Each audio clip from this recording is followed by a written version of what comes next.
Bueno, hay que demostrar eso. Hay que demostrarlo, claro, obviamente. O sea, no se trata de que... De acuerdo. O sea, no es una responsabilidad objetiva. Como usted fue comandante, le caemos. No, hay que demostrar que no basta tampoco la situación de posición. Es un elemento, pero se requiere demostrar que hubo conocimiento. Hay mucha gente que piensa que Fujimori debe ser juzgado por asuntos de corrupción, por haber creado un aparato de control político que eso juzgó instituciones, juzgó a la prensa, etcétera, pero no por el tema del terrorismo, porque finalmente, a partir del 90, a partir de que él llega al poder, se cambia la estrategia antisubversiva, se pasa a una estrategia en realidad mucho más respetuosa en el fondo de los derechos humanos, porque se basó en una alianza con la población, con las comunidades. Antes la Fuerza Armada entraba un poco a sangre y fuego a las comunidades, ahora se cambia por completo el enfoque, y entonces las propias comunidades empiezan a señalar a los senderistas, se suman y terminan derrotando ellas mismas al sendero. Y en las ciudades, básicamente, inteligencia policial se captura, las dirigencias son capturadas, no son asesinadas. Están en la cárcel. Fue una estrategia esencialmente respeto. Él sí tenía el dominio del hecho de esa estrategia, eso está completamente demostrado, porque él mismo estaba en el campo administrando la parte social de la estrategia. Y entonces hay la percepción de que puede haber algo de injusticia en juzgarlo digamos, por derechos humanos, cuando en realidad condujo a una estrategia, la estrategia que derrotó a Sendero fue esta estrategia, ¿no? Respetuosa a derechos humanos. Esta otra, paralela, subterránea, en fin, no fue, o fue incongruente con la primera, o en todo caso no tuvo ningún efecto. ¿Cuál es su opinión sobre eso? Bueno, mi opinión es, mire, yo no conozco bien el caso y no me compete hacerlo. Y entiendo, o sea, obviamente el terrorismo es la actividad de terrorismo y Perú sufrió muchísimo eso, es terrible. Pero como se dice, el fin no justifica los medios, si no volveríamos la barbaridad. No, pero justamente, y hay una cosa justamente lo que se cambió a partir de los 90 fueron los medios, digamos, se pasó a una estrategia mucho más inteligente, mucho más... El juicio me imagino que no se hace, es un juicio penal por las posibles responsabilidades penales por crímenes concretos, no por una política. Claro, de ahí la importancia de demostrar que efectivamente tuvo participación en eso. En este caso, sui generis, en el que se llega a argumentos dialécticos y sofísticos tratando de probar un hecho en el cual no existe una probanza. Técnicamente, si el tribunal tuviera coraje y decisión, lo que tendría que hacer es absolver a Fujimori, porque no se ha demostrado ni secuestros, ni complicidad por acción o por omisión en los casos de la Cantuta y Barros Altos. ¿Cuál es su opinión acerca de la composición del tribunal? Le acabo de leer en Caretas que el presidente de la sala Duverlí, el doctor Duverlí Rodríguez Tineo, fue un hombre de Patria Roja, en buena cuenta, del UNIR, un hombre muy radical. Fue un hombre de Patria Roja, en buena cuenta, del UNIR, un hombre muy radical. Fue un hombre de Patria Roja, en buena cuenta, del UNIR, un hombre muy radical en su momento. Bueno, de izquierda casi todos yo te diría que un 60%, entonces un 50%, un 60% serían hombres de izquierda. Estos señores da la impresión que pensaban que el Perú el año 90 era Suiza, o sea, era una democracia que estaba funcionando perfectamente bien, y había, o sea, hacen alguna mención, una que otra mención, ¿no?, de problemas que había en el Perú, pero muy, muy ligeras. En realidad, el paquete de reformas, valiosísimo el paquete de reformas del año 91, de alguna manera salió del programa de Fredemo, ¿no? Así es. Pero también es cierto que a fines del 91, cuando se promulga ese paquete, no solamente el Poder Judicial, que se le acusaba entonces de estar controlado por el APRA, sino también la Cámara de Diputados, liderada por Roberto Ramírez de Villar, hizo un escándalo. Dijeron, qué barbaridad, cómo han promulgado 130 decretos legislativos. Entonces suspendieron esos decretos legislativos y el Tribunal Constitucional se puso a tumbarlo uno a uno. O sea, toda la reforma económica se empezó a venir abajo. Yo recuerdo sí, que el Tribunal de Garantías Constitucionales empezó a tumbar todas las reformas económicas, ¿no? Así es, suspendieron esos decretos legislativos y el Tribunal Constitucional se puso a tumbarlo uno a uno. O sea, toda la reforma económica se empezó a venir abajo. Yo recuerdo sí, que el Tribunal de Garantías Constitucionales empezó a tumbar todas las reformas económicas, ¿no? Así es, ¿no? Hay otra situación que ni siquiera la menciona el fallo de los magistrados, ¿no? Que es la Ley de Control de los Actos Normativos del Presidente de la República, 12 de febrero del año 92, ya que el Congreso podía revocar la decisión de estado de emergencia dada por el Presidente de la República. Decía que el Congreso podía revocar la decisión de estado de emergencia dada por el Presidente de la República. Entonces, esa situación, ¿no?, ni se menciona en el fallo. Entonces, eso es lo que a mí me parece que es tan débil de aquí, en el punto 206, ¿no? Yo, sinceramente, también estoy en contra de ese golpe, pero no creo que se pueda decir que no había atenuante alguno, dice. No había atenuante alguno. Sí, ¿Cómo que no había atenuante alguno? Eso no es realista. Y los muertos y la hiperinflación, a mí me parece que la verdad que no está suficientemente fundamentado el fallo. Lamentablemente no está. Claro. O sea, acá hay un recuento muy caprichoso de las circunstancias en las que ocurrieron estos lamentables hechos, por supuesto, lamentables hechos. El senderismo prácticamente se enseñoreó en esa universidad y me llamó indignado en realidad con la expresión del tribunal en el sentido de que los estudiantes y el profesor asesinados por el Grupo Colina no eran senderistas. Me decía él que, bueno, él ha sido dirigente, estudiante en esa universidad. Era un grupo que de alguna manera le hacía la resistencia, contenía el avance de Sendero dentro de la Universidad de La Cantuta. Pues él me dice que ellos lucharon contra estos que luego fueron lamentablemente asesinados. O sea que ellos saben perfectamente quiénes eran.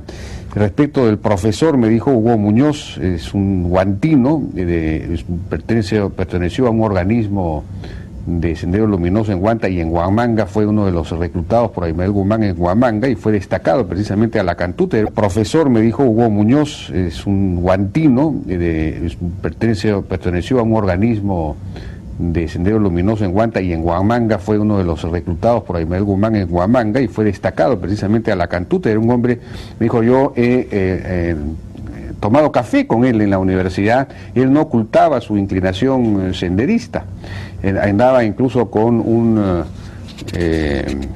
camisón de esos maoístas, ¿no es cierto?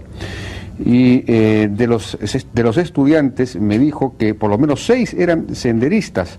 Me habló específicamente del caso de Ortiz, el hermano de Gisela Ortiz.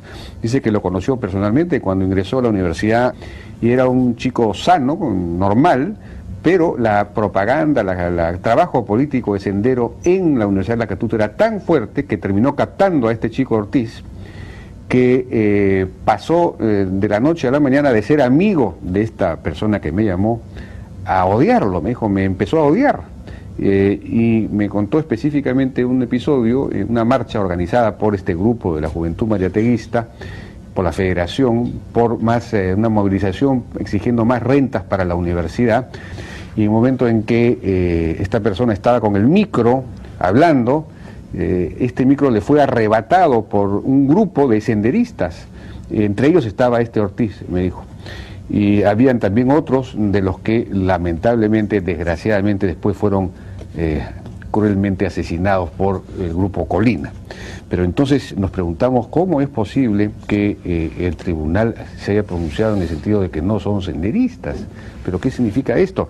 Ricardo Uceda, en su libro El Muerte en el Pentagonito, que es un libro que fue escrito luego de una investigación de 7 años en la que entrevistó a más de 150 militares y senderistas, pues dice el atentado de Tarata, ¿no? Se suponía que esto fue una represalia por lo de Tarata. La filiación senderista de varios de ellos era más o menos evidente, claro, más o menos evidente. Luego señala respecto del profesor Muñoz. Dice, el corpulento Muñoz fue separado inicialmente del grupo de detenidos. Esto ya está relatando el momento en que fueron asesinados por el Grupo Colina. Desde los años 60, el profesor había estado vinculado a Sendero Luminoso. Con su primera mujer, la senderista Nilda Atanasio, viajó a China Popular en 1979. Desde los años 60, el profesor había estado vinculado a Sendero Luminoso. Con su primera mujer, la senderista Nilda Atanasio, viajó a China Popular en 1979 y en los 80, luego de la separación entre ambos, continuó vinculado a la facción marxista-leninista maoísta Pensamiento Gonzalo en La Cantuta.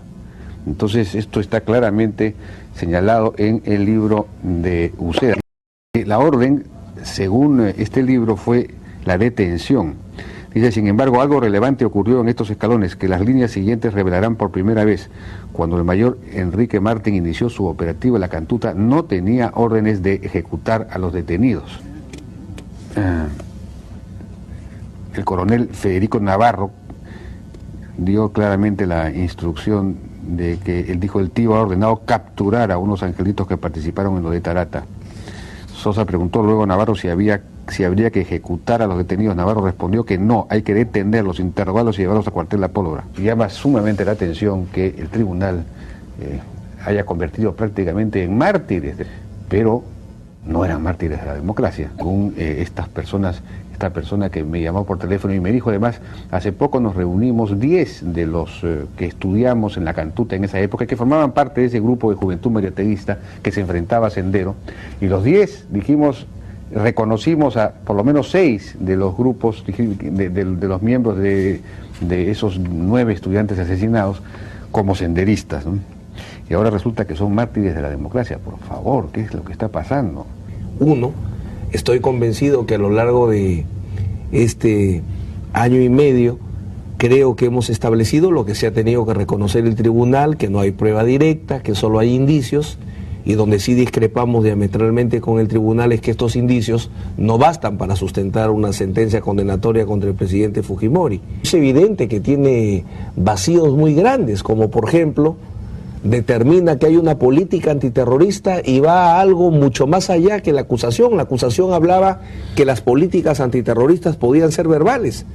Lo que se ha atrevido a hacer este tribunal es interpretar las directivas de gobierno y en las directivas de gobierno tratar de encontrar la base de la guerra sucia, lo cual pues es absolutamente equivocado. Las directivas de gobierno establecen los lineamientos de adhesión de la población, de privilegio del trabajo de inteligencia, de el armado de las rondas campesinas, justicia sin rostro, etcétera.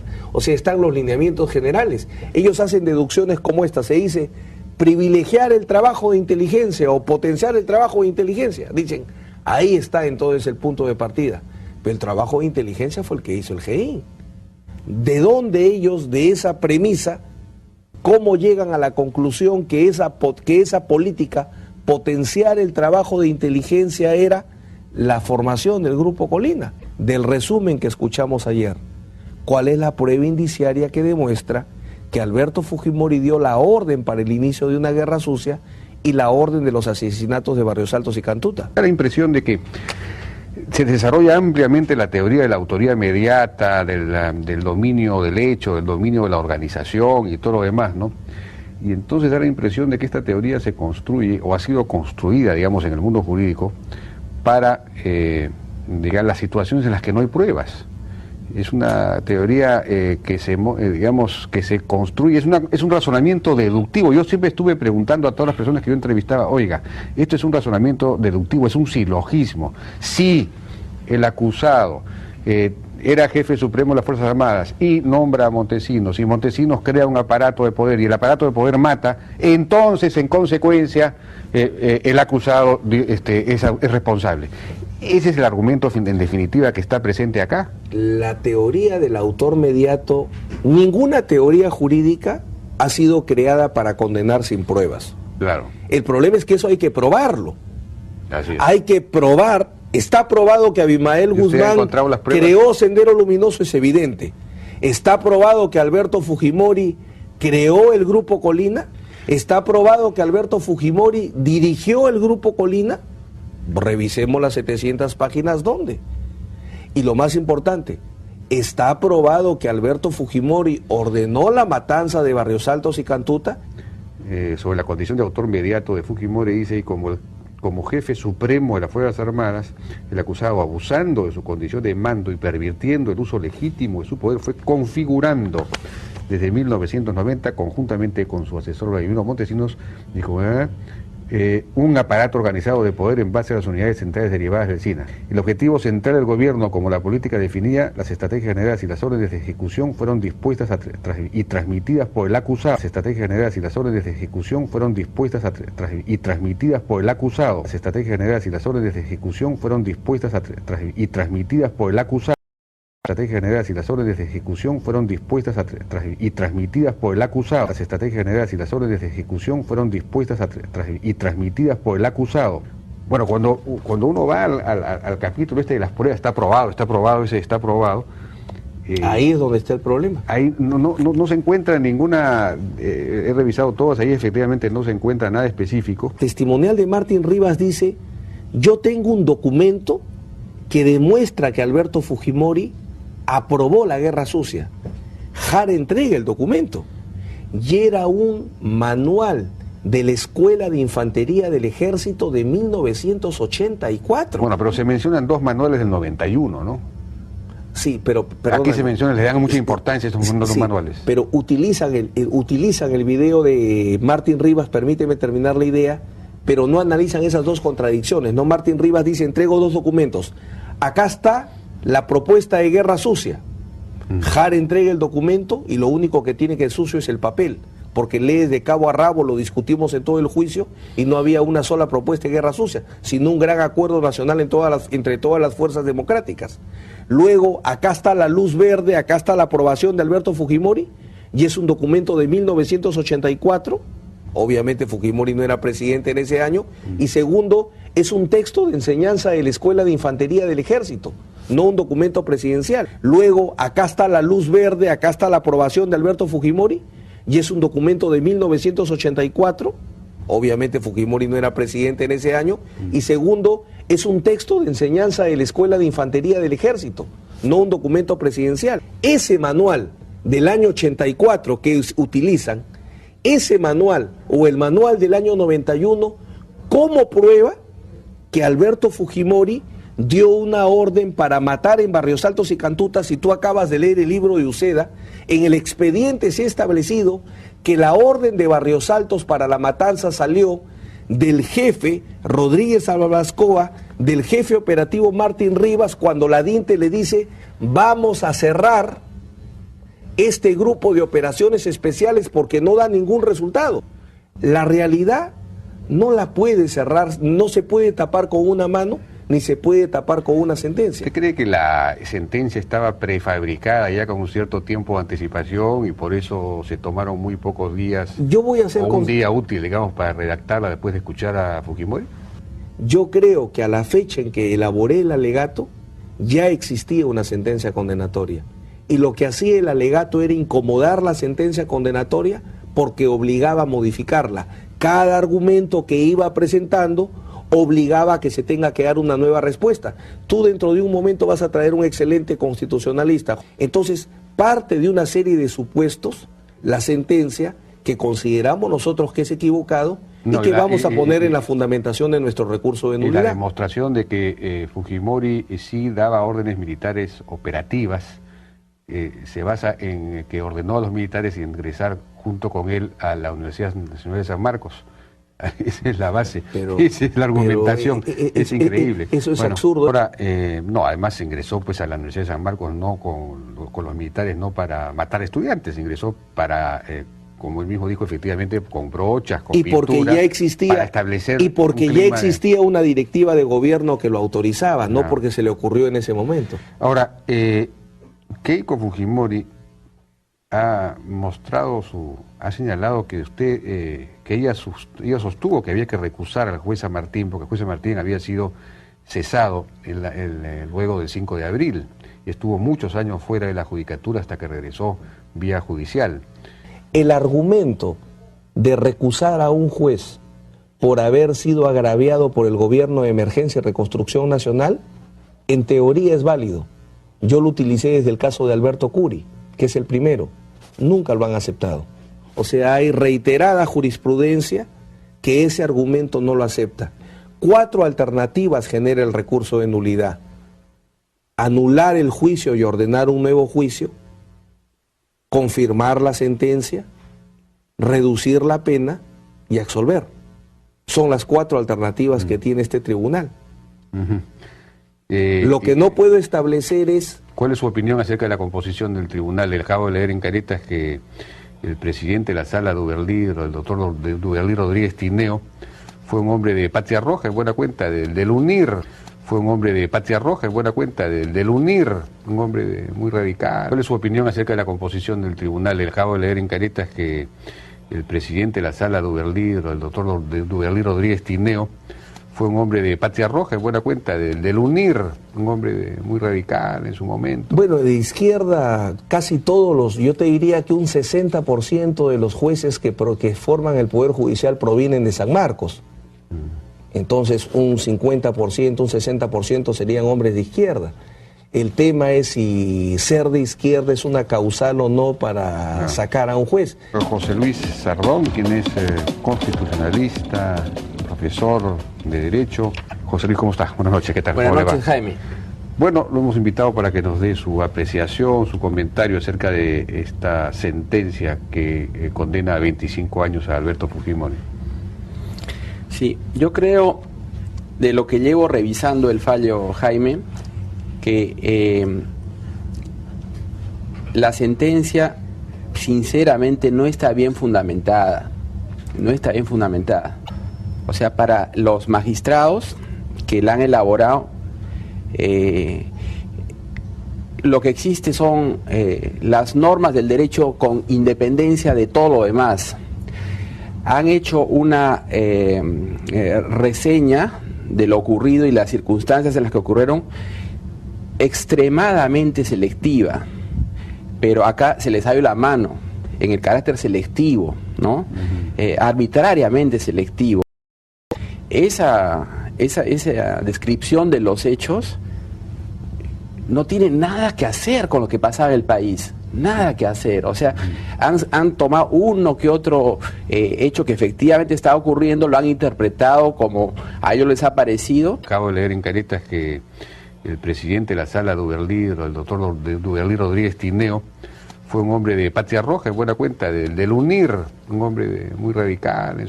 Y han dejado de ver muchas otras cosas que pasaban en el país en ese momento, ¿no?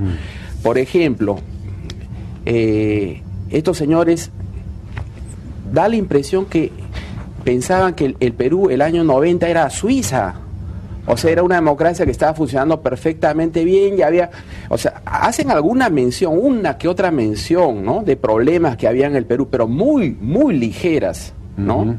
Por ejemplo, no hay una palabra, Jaime, sobre la situación económica que se vive en el Perú. ¿Cuál era la situación económica? Hagamos un brevísimo recuento. Teníamos una hiperinflación por 3 años, una hiperinflación de 4 dígitos. La hiperinflación el año 90, Jaime, fue más de 7.000% al año. O sea, ¿qué significaba eso? Significaba que el sistema monetario estaba destruido. O sea que el Perú había saltado 30 años hacia atrás. Nada de eso dicen los señores magistrados, ¿no? Por otro lado, y más grave todavía, la situación social, ¿no? Hacen también, es verdad, un brevísimo, ligerísimo recuento de la situación del terrorismo, ¿no? Y de los muertos que había, basándose casi exclusivamente en el dicho de la Comisión de la Verdad, ¿no? Pero no entran en toda la profundidad que cabía entrar, ¿no?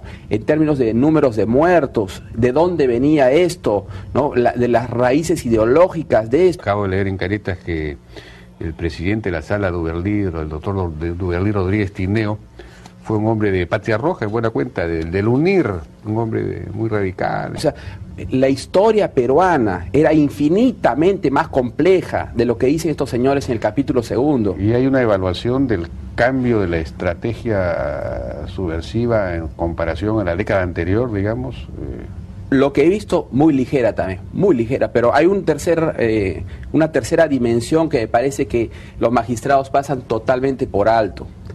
Esa es la dimensión política del entorno que había entonces. Tenía un partido totalmente improvisado y que tenía 21% de los asientos en el Congreso. 21%. Entonces, cualquiera que hace un recuento ligero de la historia del Perú sabe que a lo largo del siglo XX nunca un presidente sin mayoría en el Congreso concluyó su mandato, ¿no? Bueno, recién Toledo lo ha hecho en el siglo XXI, pero te digo el siglo XX. No. Ya han habido 4 o 5 casos, ¿no? Enrique Chirinos tenía muy, muy claro el recuento de los casos. Pero ya no te hablo de un presidente sin mayoría, sino un presidente con 21%, o sea, apenas un quinto del Congreso. O sea, eso es una situación de ingobernabilidad, eso hay que reconocerlo, me parece, o por lo menos mencionarlo, parte de la coyuntura, ¿no? Además de la hiperinflación y el terrorismo, era la destrucción del sistema de partidos que nunca había llegado a cuajar en el Perú. Dentro del Fredemo, ¿no? Había diferentes socios, ¿no? Y algunos muy responsables. En realidad, el paquete de reformas, valiosísimo paquete de reformas del año 91, de alguna manera salió del programa de Fredemo, ¿no? Así es. Pero también es cierto que a fines del 91, cuando se promulga ese paquete, no solamente el Poder Judicial, que se le acusaba entonces de estar controlado por el APRA, sino también la Cámara de Diputados, liderada por Roberto Ramírez de Villar, hizo un escándalo. Dijeron, qué barbaridad, cómo han promulgado 130 decretos legislativos. Entonces suspendieron esos decretos legislativos y el Tribunal Constitucional se puso a tumbarlo uno a uno. O sea, toda la reforma económica se empezó a venir abajo. Yo recuerdo sí, que el Tribunal de Garantías Constitucionales empezó a tumbar todas las reformas económicas, ¿no? Así es. El Tribunal de Garantías Constitucionales de esa época, que estaba, la verdad, controlado por el APRA. Suspendieron esos decretos legislativos y el Tribunal Constitucional se puso a tumbarlo uno a uno. O sea, toda la reforma económica se empezó a venir abajo. Yo recuerdo sí, que el Tribunal de Garantías Constitucionales empezó a tumbar todas las reformas económicas, ¿no? Así es, ¿no? Por lo menos del aprismo, diría yo, en el Poder Judicial y el Tribunal Constitucional. Eso fue parte de la situación. Y luego, ¿no? Hay otra situación que ni siquiera la menciona el fallo de los magistrados, ¿no? Que es la Ley de Control de los Actos Normativos del Presidente de la República, del 12 de febrero del año 92, ¿no? El 12 de febrero del año 92, el Congreso sesionó y promulgó esta ley, ¿no? Donde lo que era muy, muy grave, ¿no? Decía que el Congreso podía revocar la decisión de estado de emergencia dada por el Presidente de la República. Lo que era muy, muy grave, ¿no? Decía que el Congreso podía revocar la decisión de estado de emergencia dada por el Presidente de la República. Lo que era muy, muy grave, ¿no? Decía que el Congreso podía revocar la decisión de estado de emergencia dada por el Presidente de la República. Entonces, esa situación, ¿no? Ni se menciona en el fallo. Entonces, eso es lo que a mí me parece que es tan débil de aquí, ¿no? Se ha hecho un recuento muy selectivo. Después del golpe, ¿no? Al que lo califican de una manera, dice en el punto 206, ¿no? Yo, sinceramente, también estoy en contra de ese golpe, pero no creo que se pueda decir que no había atenuante alguno, dice. No había atenuante alguno. Sí, ¿Cómo que no había atenuante alguno? Eso no es realista. ¿Y los muertos y la hiperinflación no eran atenuantes? O sea, después del golpe, ¿no? Al que lo califican de una manera, dice en el punto 206, ¿no? Yo, sinceramente, también estoy en contra de ese golpe, pero no creo que se pueda decir que no había atenuante alguno, dice. No había atenuante alguno. Sí, ¿Cómo que no había atenuante alguno? Eso no es realista. Sinceramente, también estoy en contra de ese golpe, pero no creo que se pueda decir que no había atenuante alguno, dice. No había atenuante alguno. Sí, ¿Cómo que no había atenuante alguno? Eso no es realista. Y los muertos y la hiperinflación. ¿Por qué construye una argumentación contextual? Construyen la argumentación contextual, ¿no? ¿Por qué? Porque pruebas de responsabilidad directa no las hay. Entonces, ¿ese argumento a usted le parece legítimo, digamos, utilizable, digamos, justificatorio de una pena de 25 años de privación de la libertad? Porque en última instancia ese es el argumento que se usa, efectivamente, ¿no? Sí, efectivamente. A mí me parece que la verdad que no está suficientemente fundamentado el fallo. Lamentablemente, ¿no? Claro. O sea, acá hay un recuento muy caprichoso de las circunstancias en las que ocurrieron estos lamentables hechos, por supuesto, lamentables hechos. Bueno, hay que demostrar eso. Hay que demostrarlo, Claro, obviamente, o sea, no se trata de que... De acuerdo. O sea, no es una responsabilidad objetiva. Como usted fue comandante, le caemos. No, hay que demostrar que no basta tampoco la situación de posición, es un elemento, pero se requiere demostrar que hubo conocimiento.